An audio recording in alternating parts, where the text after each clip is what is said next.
in here with spring games happening over the weekend and more to come.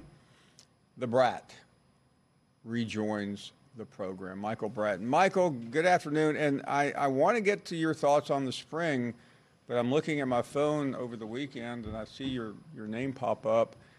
And the long-awaited, eagerly anticipated roast of Cousin Shane has finally appeared. Tell us all about it. Yeah, so once again, Paul, just want to say thanks for joining us in studio, but you came in. You never know what we're going to ask you, and we never know quite what you're going to say, but it was essentially an hour of you making fun of my co-host, my cousin Shane, and it was even better than last year. So, I can't believe the whole time I'm editing it together, Paul, I'm laughing. So I knew it was going to be a big hit, and so far it's been very well received. So this was during the SEC basketball tournament. By the way, there's a book right over, let's see, it would be your left shoulder that I'm a big fan of, and I just encourage people to buy it. All seriousness, I didn't know. I just thought, I'd never been in studio with Cousin Shane. We were in this famous place on Music Row. And Michael, this is awkward asking about myself, but it really isn't about me. It's about Cousin Shane. How would you describe the hour we spent? Well, I think it was a little early for him, Paul, so he was kind of half in it, half out of it. So I think that gave you a lot of cues to kind of pick apart Cousin Shane. But for anybody that doesn't know, he's slightly overweight. I think that's putting it kindly. So Paul made an easy target there and made about 50 food jokes right to Cousin Shane's face. But I was laughing the whole time. He was laughing. And even our listeners who love Cousin Shane way more than they love me. But even they got a kick out of your comments you had for him. Okay, well, we'll move on. But it was truly fun. And I felt at one point maybe I'd overdone it because I don't want to make fun of a guy just because he looks like Cousin Shane. I found it impossible not to. Yeah, you said after the interview, Paul, you said, I hope I didn't go too hard. I said, well, it's too late now. We've already got the thing recorded. But it is what it is. He was a good sport about it.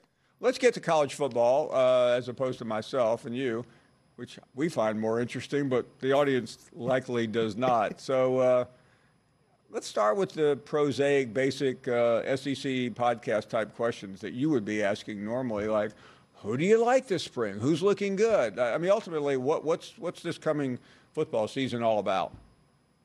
Well, I'll answer in just a second, Paul, but I do want to take just a brief moment to congratulate Coach Calipari for being relevant during the Final Four. This is the first and only time that's ever going to happen again now that he's at Arkansas. And I have to imagine that, Mitch Barnhart's got the Tyson chicken family on his Christmas card because they just saved them $33 million. So congrats there. They got Nick Saban on the recruiting trail. He's Jerry Stackhouse on the court. But to answer your question on the football field, I'm very high on Ole Miss, Paul. I've gone from saying I think the Rebels should be a college football playoff contender to I think they are a national championship contender. And that's one team that I'm very, very eager to watch this Saturday with all the new pieces they have coming together in the Grove Bowl. I think Ole Miss is one to keep your eye on. So Ole Miss, after that, now I'm not asking for a laundry list because there are a lot of schools that could be contenders. Who else do you think is in that range? I mean, we know Georgia. We don't need to talk about that. But who other than the Rebels?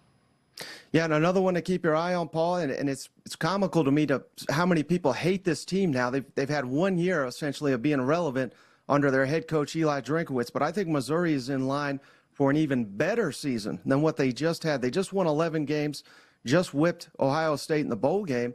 I think they may get to as many as 11 wins in the regular season, Paul. And right now, I'm kind of leaning towards Missouri representing, well, I was about to say the East, but we're not even doing the East anymore, Paul. I think it's going to be Georgia and Missouri right now in the SEC championship game. I'll spare you where the host says, did you just say Georgia and Missouri? Because I know you said it. That is interesting. That is fascinating. I didn't hear Alabama. What's wrong? I mean, at one time you were very high on Kalen DeBoer. I mean, what has happened to you?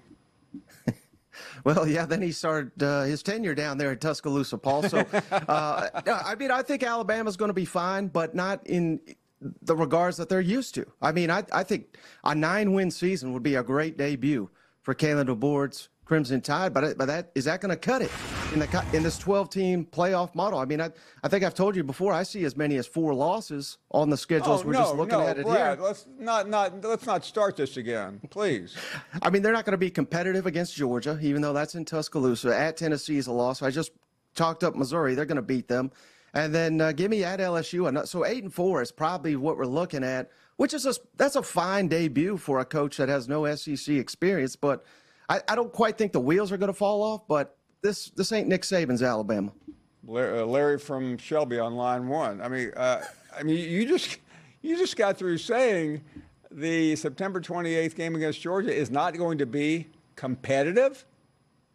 Well, it depends on how quickly Kirby pulls his starters. So maybe I'll amend that statement. We'll see who plays in the fourth quarter. But, yeah, I mean, I think Georgia will probably beat him by about 3 touchdowns down in Tuscaloosa, and that'll be the first wake-up call. I think everything will go well for Alabama the first 3 or so weeks of the season. They're all going to say this is the best hire made of the offseason, and then they're going to be trying to run him out right after Georgia comes to town. So you're concerned about Alabama. Who else? Loaded question here. Who else are you concerned about? Yeah, let's stay in the state there, Paul. I mean, I'm not buying into what Hugh Freeze is selling. I think Auburn, year 2 is generally when we see great coaches take a big leap with their program. He's gone heavy into high school recruiting. That would have worked 5, 6, 7 years ago, Paul, but not in the NIL transfer portal era. He's sticking with his quarterback. It's a very questionable decision, in my opinion. I think Auburn is just in for more of the same, maybe a 6-6, 7-5. And I would imagine going into year 3, Hugh Freeze's seat is going to be heating up there on the Plains.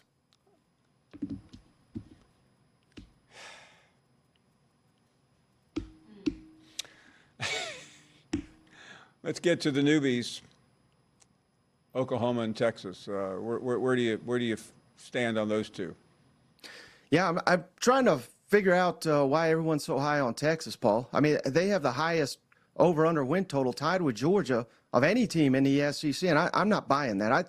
I think they'll do okay, but I don't think they're anywhere near competing for the SEC championship. They'll say, well, we beat Alabama last year. Well, that was the height of the decaying dynasty right there. So I don't give you points for what you did early against last season against Alabama. More about what you did late in the season, losing to Washington. And, I just don't think Texas is going to come into this conference and dominate Brad, the way they lost will. to Washington on the final play of the national semifinals. Did you happen to catch that?